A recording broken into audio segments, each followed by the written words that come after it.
artinya minal aidin wal faizin. Mohon maaf lahir dan batin. Itu yang terjadi, dan ini termasuk kalau bahasa kasarnya itu penyesatan publik. Karena itu bukan artinya.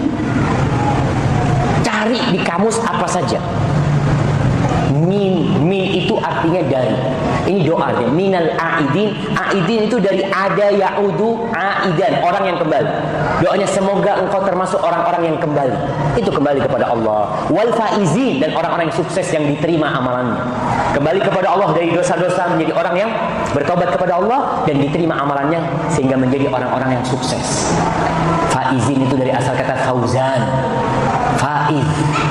Jadi bukan mohon maaf lahir dan batin. Ini yang perlu diperhatikan. Mosok Ustaz, loh ya silahkan dicari. Kita nggak apa-apa. Maksudnya kalau memang ternyata anak salah, ya ditegur nanti. Oh, Ustaz nggak ngerti bahasa Arab. Dari dulu itu artinya mohon maaf lahir dan batin. Itu bukan artinya jemaah. Bismillahirrahmanirrahim. Alhamdulillahirabbil alamin. Allahumma shalli wa sallim ala sayyidina Muhammadin wa ala alihi wa sahbihi ajma'in, nama ba'du. Alhamdulillah, dalam nuansa hari raya ini kita kan sering dapat terima ucapan-ucapan, berbagai macam ucapan. Ada yang taqabbalallahu minna wa minkum, ada Aid Mubarak, ada minal aidin wal faizin. Kemudian juga ada ucapan-ucapan yang bentuknya macam-macam. Ucapan-ucapan ini sebenarnya hukumnya gimana sih memberikan ucapan ketika hari raya? Para ulama dari 4 mazhab semua sepakat menyatakan ucapan selamat ketika hari raya itu hukumnya adalah sunnah. Gitu. Jadi termasuk salah satu perbuatan yang bagus untuk dilakukan adalah memberikan ucapan yang baik, doa yang baik di masa hari raya, ketika nuansa hari raya Idul Fitri begitu. Kemudian setelah itu ucapannya dengan ucapan yang bagaimana? Ucapan yang bagaimana yang paling bagus? Dalam beberapa riwayat hadis dikatakan bahwasanya sahabat Nabi SAW apabila mereka berjumpa dengan kaum muslimin yang lainnya di saat hari raya, maka mereka mengucapkan taqabbalallahu minna wa minkum, yang artinya semoga Allah menerima amal kami dan amal kalian. Itu ada riwayatnya. Dan apakah harusnya sesuai dengan riwayat hadis? Kalau nggak ada hadisnya nggak boleh. Tetap boleh, nggak ada masalah. Karena ucapan ini kan suatu kebiasaan aja. Kebiasaan aja. Jadi kalau kita misalkan punya bentuk ucapan yang lainnya dan bentuk ucapan yang bagus, nggak ada masalah. Misalkan ada yang sering mengucapkan Aid Mubarak, semoga hari rayamu diberkahi. Boleh, itu nggak ada masalah. Atau yang viral, itu biasanya minal aidin wal faizin. Nggak apa-apa mengucapkan minal aidin wal faizin. Cuma yang orang ini sekarang sering salah paham, itu dikira minal aidin wal faizin itu artinya mohon maaf lahir dan batin. Salah itu. Jadi minal aidin wal faizin itu doa. Nah, sebenarnya ada kepanjangannya. Ja'alanallahu minal aidina wal faizin. Semoga Allah menjadikan kita orang-orang yang kembali dan orang-orang yang sukses. Maknanya apa sih minal aidin wal faizin itu? Dalam bahasa Arab, kalau kita terangkan dari sisi bahasanya ya. Ada, ya'udu, audan. Artinya kembali. Orang yang kembali namanya aidun. Nah, kalau jumlahnya banyak dan kedudukannya nasab, itu menjadi aidin. Faza yafuzu fauzan. Artinya sukses. Orang yang sukses namanya faiz. Gitu. Nah, kalau orang suksesnya itu ada banyak, namanya faizun. Kalau kedudukannya nasab, faizin. Atau jar ya, kedudukannya faizin. Gitu. Nah, kemudian berarti minal aidin wal faizin itu artinya semoga kita menjadi orang yang kembali. Kembali apa? Kembali fitrah. Nah, karena kita setelah puasa, kalau puasa Ramadan kita itu diterima oleh Allah Subhanahu wa taala, maka keluar dari bulan Ramadan dikatakan dalam hadis kayaumi waladatuhu ummuhu, seperti hari di mana dia dilahirkan oleh ibunya. Kembali suci. Pada kalau saat itu juga meninggal dunia, pasti masuk surga dah. Nah, karena nggak membawa dosa sama sekali. Gitu. Kemudian faiz itu artinya sukses. Nah, orang sukses itu yang bagaimana? Orang sukses itu adalah orang yang dibebaskan daripada api neraka dan bisa masuk ke surganya Allah Subhanahu wa taala. Kita kan kepingin sukses kan?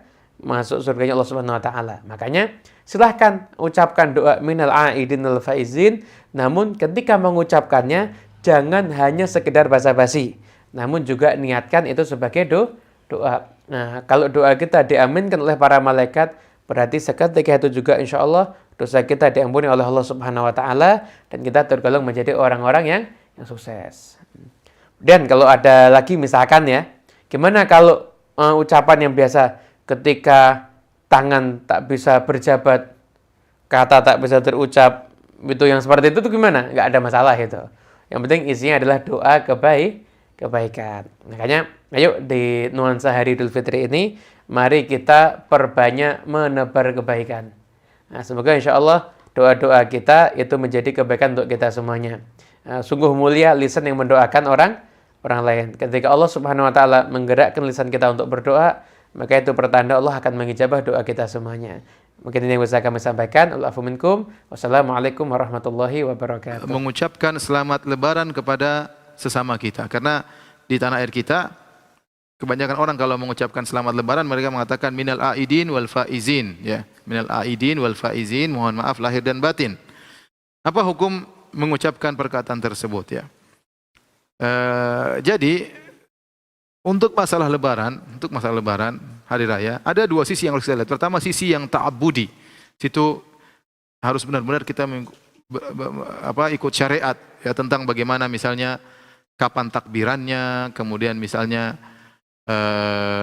bagaimana cara sholatnya, ya aturan sholatnya, misalnya sholat id tanpa adzan, tanpa iqamat, misalnya pelaksanaannya bagaimana, takbirnya berapa kali rakaat pertama, rakaat kedua berapa kali. Ini namanya sisi dari ta'abbud, yaitu sisi ibadahnya. Namun di sana ada sisi yang lebih condong kepada tradisinya. Seperti tadi bermain-main di hari raya, tidak ada aturan khusus. Kita boleh bermain dengan permainan yang kita sukai selama tidak melanggar syariat Allah Subhanahu wa taala. Kemudian yang kedua dari sisi misalnya mengungkapkan kegembiraan, bagaimana kita mengekspresikan kegembiraan kita. Di antaranya adalah mengucapkan selamat lebaran kepada yang lain. Datang dari sebagian salaf kalau mereka bertemu, kemudian di antara mereka mengucapkan taqabbalallahu minna wa minkum. Dan ini ungkapan yang paling indah. Semoga Allah menerima ibadahku dan ibadah kalian. Karena kita sudah beribadah selama sebulan, yang paling kita harapkan adalah ibadah kita diterima. Tetapi selain daripada itu, boleh seorang menulis kartu lebaran, selamat lebaran, minal aidin wal faizin. Apa minal aidin wal faizin juga termasuk doa. Minal aidin artinya al-aidin itu orang-orang yang melaksanakan hari raya. Al-aidin yaitu orang-orang yang berid. Yang berid yaitu melakukan hari raya. Al-faizin maksudnya termasuk orang yang menang, ya artinya semoga diterima oleh Allah, menang di hari lebaran dengan maksudnya ibadah diterima. Dan ini sebenarnya ungkapan lain dari taqabbalallahu minna wa minkum. Taqabbal minal faizin maksudnya semoga termasuk orang-orang yang berhasil, yang menang, yang diselamatkan dari neraka jahanam selama beribadah di bulan Ramadan. Mirip dengan taqabbalallahu minna wa minkum, tapi ini kebiasaan orang Indonesia. Namun ucapan minal aidin wal faizin juga saya dengar diungkap oleh sebagian orang-orang Arab, sebagaimana ketika saya tinggal di Madinah saya juga dengar sebagian mereka mengatakan demikian, minal aidin wal faizin, mereka ucapkan demikian. Ya, dan ini hukumnya boleh. Saya bacakan fatwa Syekh Shalih Al-Utsaimin rahimahullah. Beliau ditanya, "Ma hukmu tahni'ah bil Aid?" Apa hukum mengucapkan selamat pada hari lebaran? Wa hal laha sighatun muayyanah? Apakah ada lafal khusus untuk mengucapkan selamat lebaran? Maka Syekh Muhammad bin Shalih Al-Utsaimin rahimahullah berkata, "At-tahni'ah bil Aid jaizah." Mengucapkan selamat lebaran itu boleh. Wa laisa laha tahni'atun makhsusatun, dan tidak ada lafal khusus. Bal ma'tadahu an-nasu fahuwa jaizun ma lam yakun itsman. Kaidah beliau mengatakan apa yang dilakukan tradisi masyarakat maka itu hukumnya boleh selama bukan dosa. Jadi hukum asalnya boleh seorang mengucapkan selamat ini, selamat anu, ya, selama tidak dosa, ya. Beliau juga berkata, "At-tahni'atu bil Aid qad waqa'at min ba'dhi sahabah radhiyallahu anhum." Mengucapkan selamat untuk hari raya dilakukan oleh sebagian sahabat. Wa ala fardhi annaha lam taqa fa innaha al-an min al-umuril adiyah. Seandainya para sahabat juga tidak melakukannya, maka ini termasuk perkara tradisi. Allati i'tadahan nas, yang sering dilakukan oleh orang-orang. Yuhanni ba'dhum ba'dhan bi bulughil Aid wa istikmalis shaum wal qiyam, di mana mereka saling mengucapkan selamat karena telah sampai pada hari raya dan mereka telah menyempurnakan puasa dan salat malam mereka. Beliau juga ditanya, "Ma hukmul musafahah wal mu'anaqah wa tahni'ah ba'da salatil Id?" Apa hukum jabat tangan setelah salat Id, peluk-pelukan setelah salat Id? Ya, ini tidak diriwayatkan dari Nabi sallallahu alaihi wasallam. Maka beliau menjawab, "Hadhil asya' la ba'sa biha." Perkara-perkara ini tidak mengapa. Li'anna an-nas la yattakhidunaha 'ala sabili ta'abbud. Karena orang-orang melakukannya bukan ini sebagai bentuk ibadah. Wa taqarrub ila Allah, bukan sebagai bentuk bertaqarrub kepada Allah Subhanahu wa taala. Inna ma yattakhidunaha 'ala sabilil 'adah. Mereka melakukannya karena dalam sebagai bentuk tradisi. Wal ikram wal ihtiram, dalam rangka untuk menghormati, menghargai. Wa madamat 'adah lam yarid syar' bin nahi anha fa innal asla fiha al ibahah. Selama karena ini adalah perkara tradisi, maka selama syariat tidak datang dalil melarang, maka hukum asalnya adalah boleh. Hukum asalnya adalah boleh. Karena itu, jika ada orang mengucapkan selamat lebaran dengan ungkapan-ungkapan mereka sendiri, selama tidak ada dosa dalam ungkapan tersebut, maka itu tidak jadi masalah. Tapi yang terbaik kita mengatakan taqabbalan minna wa minkum, selama semoga diterima amal ibadah kita, atau minal aidin wal faizin, semoga termasuk orang melakukan hari raya, wal faizin termasuk orang yang menang pada hari lebaran. Ini juga di antara bentuk doa. Dan sebagian orang-orang Indonesia menambah dengan mohon maaf lahir dan batin. Mohon maaf lahir dan batin. Taib. Mohon maaf lahir dan batin, ya sungguhnya kalau kita punya salah sama orang, kita segera minta maaf. Jangan tunggu hari lebaran baru kita minta maaf ya. Karena namanya dendam atau dosa. Kalau kita punya dosa, kita segera minta maaf. Bisa jadi kita meninggal lebih dahulu daripada orang yang kita zalimi, atau bisa jadi orang yang kita zalimi meninggal lebih dahulu daripada kita, sehingga kita tidak sempat minta maaf, urusannya akhirnya di akhirat. Dan kita tidak ingin kita meninggal punya urusan di akhirat.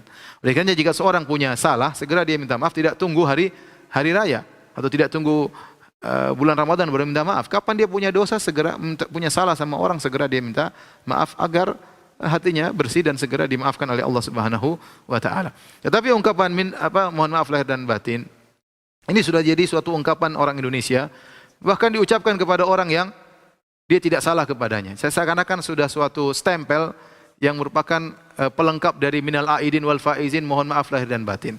Dan kita bilang tadi, kaidah Syekh Utsaimin rahimahullahu taala selama ini sudah ditradisikan oleh masyarakat dan tidak ada makna dosa di situ, ya maka tidak jadi masalah insyaallah taala. Jadi kalau orang mengungkapkan mohon maaf lahir dan batin, kita boleh jawab dengan ungkapan tersebut juga, karena ini tradisi masyarakat Indonesia dan hukum asal tradisi adalah boleh selama tidak melanggar syariat. Demikian saja para pemirsa yang dirahmati Allah Subhanahu wa taala. Kepada para ikhwan dan akhwat saya ucapkan ya selamat hari lebaran ya 1441 Hijriah. Taqabbalallahu minna wa minkum minal aidin wal faizin. Mohon maaf lahir dan batin. Semoga Allah menerima ibadah kita seluruhnya. Wabillahi taufiq wal hidayah. Assalamualaikum warahmatullahi wabarakatuh.